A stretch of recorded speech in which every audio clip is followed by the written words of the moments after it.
They say the world we see is only half the story. There are others, beings that move in the spaces we can't touch, can't understand. They live by ancient rules, ones that keep them hidden, and for the most part, they don't interfere with us.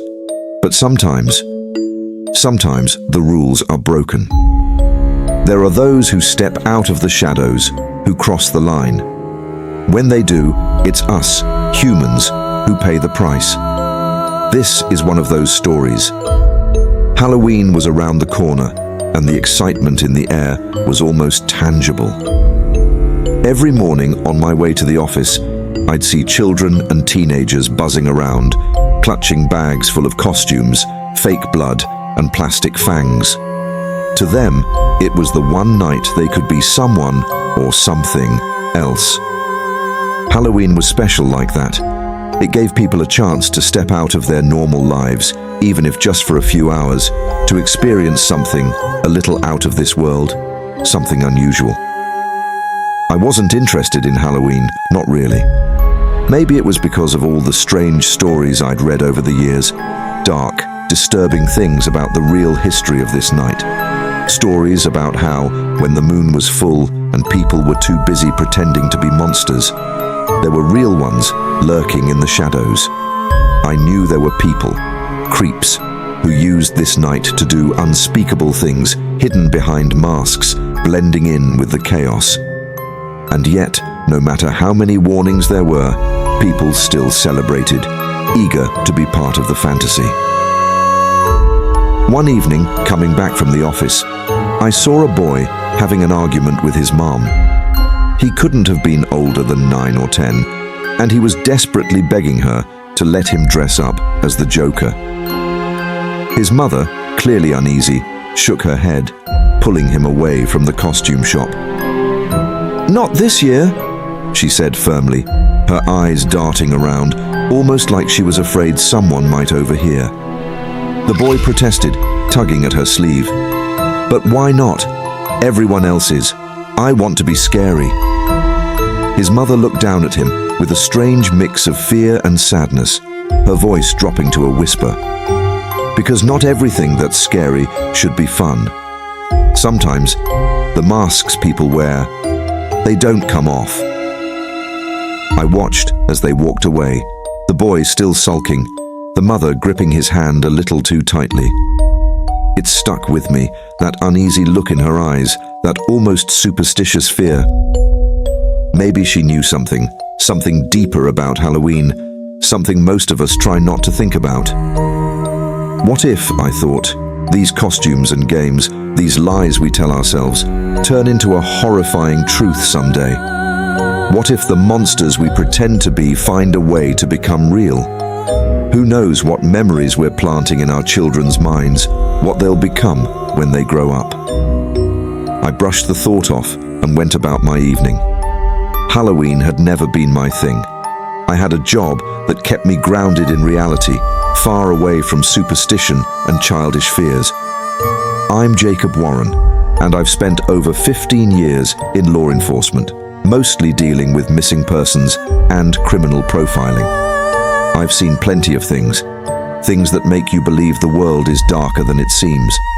But I had no idea how dark this Halloween was going to get. The next morning, the news broke, and it hit like a bomb. Dozens of women, beautiful, tall, all between their mid-20s and early 30s, had vanished without a trace.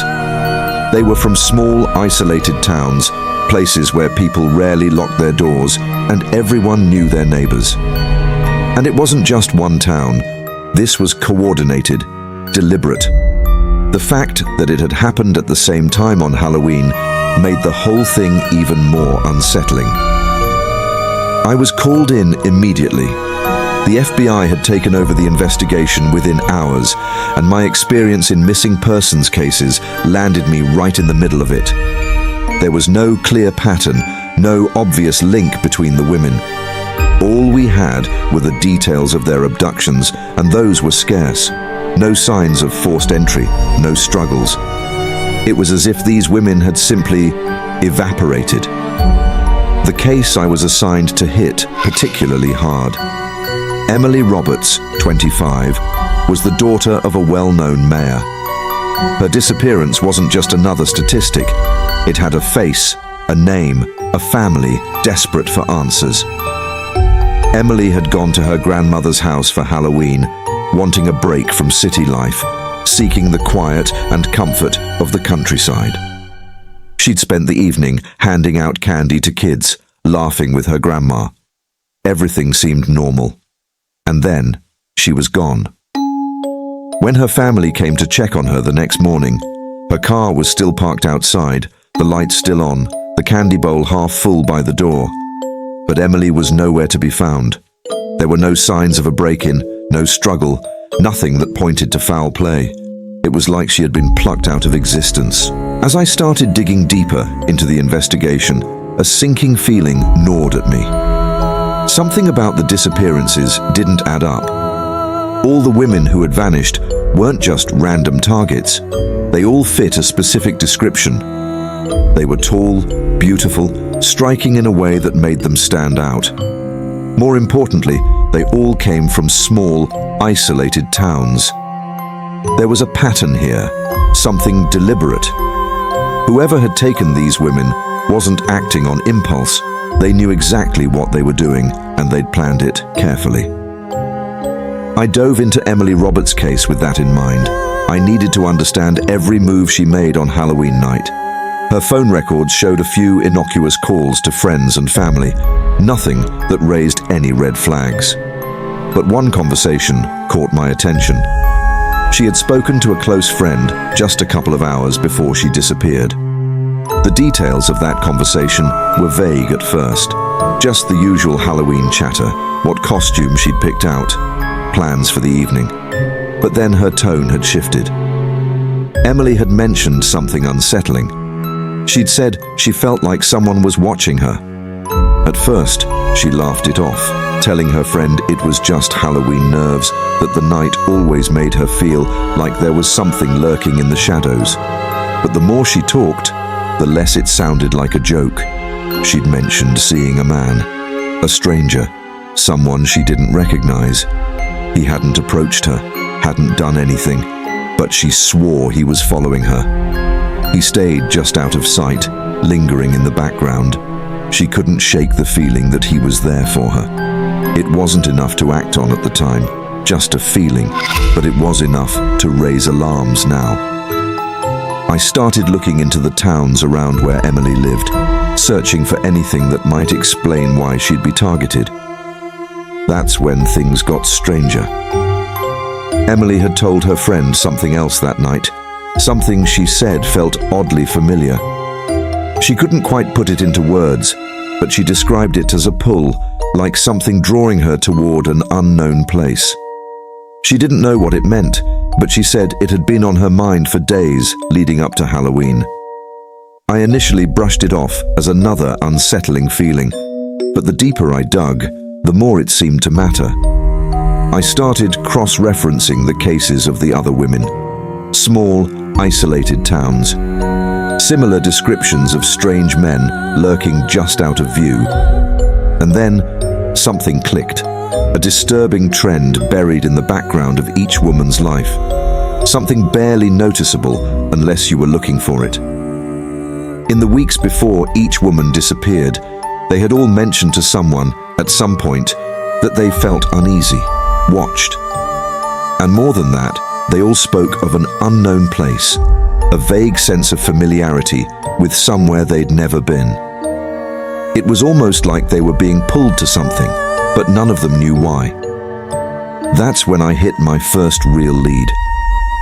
In one of the older missing persons reports from a small town in the region, there was a faint mention of a Hallowed Creek, a place that, according to the witness, the missing woman had spoken about shortly before her disappearance.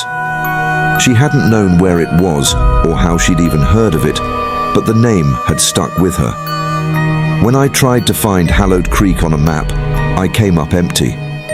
The name didn't exist in any recent records, but I kept digging, and the deeper I went, the more I realized something was being deliberately hidden. Hallowed Creek had existed once. I managed to track down old property records from decades ago, long before any of the women had disappeared. The town had been real, but at some point, it had been wiped off the map, literally. It wasn't in any modern databases, no census data, no mention of it in state records. It was like the town had been erased. People had forgotten it, or more likely, someone had made sure it was forgotten.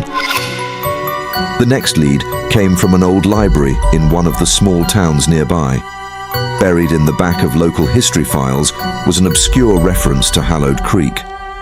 It wasn't much, just a passing mention in a newspaper article from the 1960s about a quiet community in the woods that had thrived in isolation.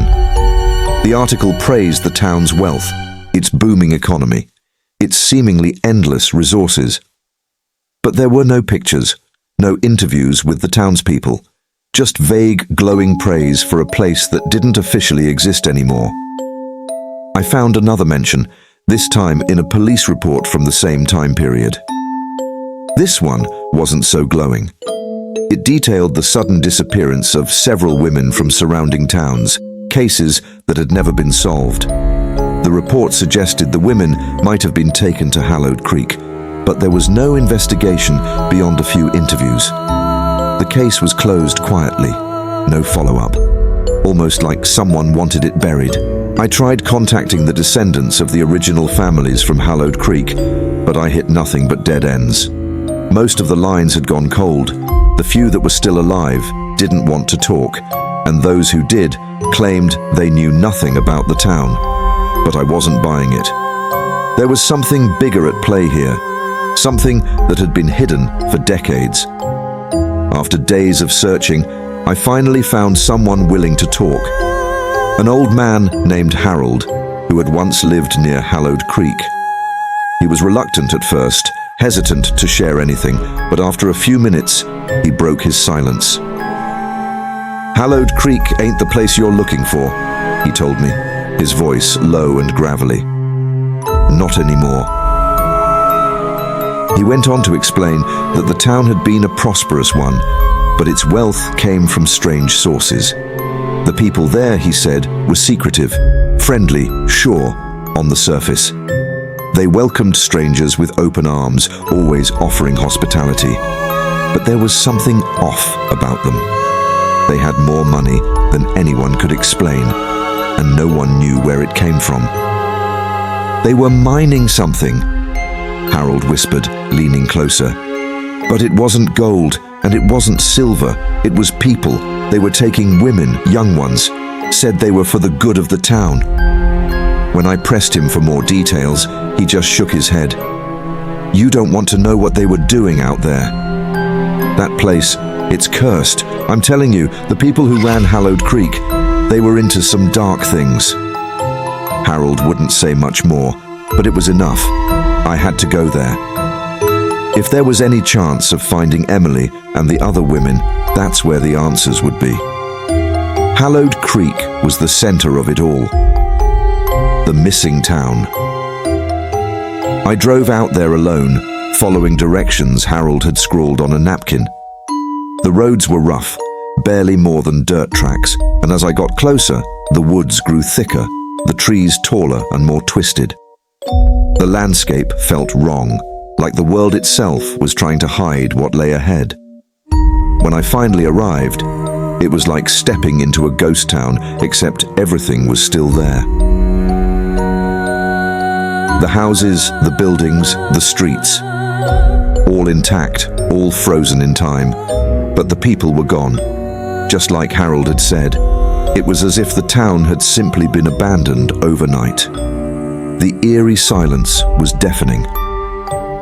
I walked through the streets, past houses that looked like they hadn't been touched in decades, past cars that sat rusting in driveways.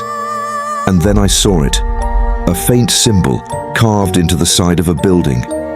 It wasn't something I recognized at first, but as I looked closer, it reminded me of something I'd seen before, in old faded records. It was a symbol of sacrifice. As I stood there, staring at the symbol, something else caught my eye. Footprints leading away from one of the houses. Fresh, too fresh for a town that had been deserted for decades. Someone had been here recently. I followed the footprints, my heart pounding in my chest. They were deep in the dirt, fresh enough that whoever had made them couldn't be far. I moved cautiously, every instinct telling me that I wasn't alone, that something was watching. The path led me around the back of a large two-story house, its windows boarded up, the paint peeling in long, jagged strips. As I rounded the corner, I saw something that made me stop in my tracks. A door, half open, leading into the basement. The wood was worn, splintered at the edges, but it was clear that someone had been through there recently. I hesitated for a moment, glancing around the deserted street. Nothing moved. The silence was almost suffocating, as if the whole town was holding its breath, waiting for me to make the next move. I stepped inside. The air changed the moment I crossed the threshold. It was damp and cold, far colder than it should have been for a basement. The smell hit me first. Rotting wood, mold, and something else. Something metallic. Something like blood. My flashlight flickered as I made my way down the creaking steps, the beam cutting through the darkness, revealing old furniture covered in sheets, piles of dusty boxes, and chains. Rusted, thick chains bolted into the floor, looped around large metal rings. My breath caught in my throat. I didn't want to think about what those chains had been used for, but the implications were clear. And then, in the far corner, I saw something that sent a chill down my spine. A series of strange symbols, scrawled in red across the walls. They were crude, hurried, but unmistakable. They matched the symbols I had seen earlier, the ones associated with sacrifice, with dark rituals. I moved closer, crouching down to inspect them when something crunched under my foot. I looked down and saw a locket. It was delicate, gold with a broken chain. I picked it up carefully, flipping it open. Inside was a picture of a young woman. Emily. My stomach dropped. She had been here. But where was she now? Before I could even process the discovery, I heard it. A faint whisper. Not a voice exactly, but the sound of someone breathing. I froze, every muscle in my body tensing. The sound was coming from deeper within the basement, behind a door that I hadn't noticed before. It was partially open, just a crack, but enough to let the sound slip through. My pulse quickened, and I approached the door slowly, carefully pushing it open with the tip of my flashlight. The beam swept across the room, revealing nothing. The room was empty. No furniture, no boxes, just bare stone walls. The whispering stopped, but the sense of unease only grew stronger. Something was wrong. Something deeply wrong. That's when I noticed the floor. It was different from the rest of the basement, smooth, polished, like it had been deliberately covered up. In the center was a large, circular carving. It looked ancient, worn with time, but the symbols carved into it were disturbingly familiar. They matched the ones from the walls. They matched the symbols of sacrifice. And in the center of the circle was a trapdoor. The door was heavy, almost too heavy to lift, but after a few minutes of struggling, I managed to pry it open. A gust of damp, cold air hit me, carrying with it the unmistakable stench of decay. Beneath the door was a narrow stone staircase leading down into complete darkness. For a moment, I considered turning back. Every instinct was screaming at me to get out of there, to leave before I went too deep. But I couldn't. Not now. Emily had been here, and I wasn't leaving without answers. I took a deep breath and began descending the stairs. With every step, the air grew colder, the walls tighter.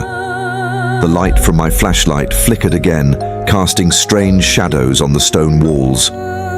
When I finally reached the bottom, I found myself in a long, narrow corridor, the walls lined with rusted metal doors. The smell of rot was stronger now, overwhelming, and I had to fight the urge to gag. I knew, deep down, that whatever lay behind those doors wasn't going to be good. The underground chamber. The corridor led to a large, circular room, a chamber with high, domed ceilings. It was dimly lit by old, flickering lamps, casting long, eerie shadows across the room. In the center was a massive stone altar, stained dark with something I didn't want to think about. Around it were more symbols, etched into the stone floor, arranged in intricate patterns that spiraled out from the center.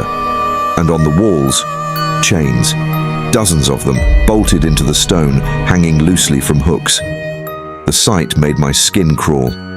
This was where they had been brought, the women. This was where the sacrifices had taken place. I approached the altar slowly, my heart pounding in my chest, and that's when I saw it. A journal, old and worn, lying on the edge of the altar. I opened it carefully, flipping through the pages, and what I read chilled me to the core. The journal belonged to William Hale, the leader of Hallowed Creek's secretive community. He had been the mastermind behind everything, the abductions, the sacrifices, the dark rituals. But it wasn't just about power. It was about waking something ancient. Hale had written about a powerful entity, something that had been sealed beneath the earth centuries ago. The people of Hallowed Creek had discovered it by accident, and they believed they could use it to gain unimaginable wealth. The entity had promised them treasures beyond their wildest dreams, gold, jewels, hidden deep within the earth, waiting to be unearthed. And for a while, the plan had worked. The town grew rich, prosperous, as the entity revealed secret caches of wealth. But there was a price. The entity demanded blood, sacrifices, and not just any sacrifices. It demanded women, young and beautiful, and newborn babies. They were brought to the underground chamber, offered to the entity in exchange for its gifts. But the people of Hallowed Creek hadn't realized the true nature of what they were dealing with. The entity was hungry, far hungrier than they could ever have imagined. It was bound by powerful spiritual forces, kept under control by the rituals, but it was always on the verge of breaking free. The last few entries in Hale's journal were frantic, scrawled in shaky handwriting. He had been visited by the entity in a dream where it had promised him all the treasures of the world if he freed it.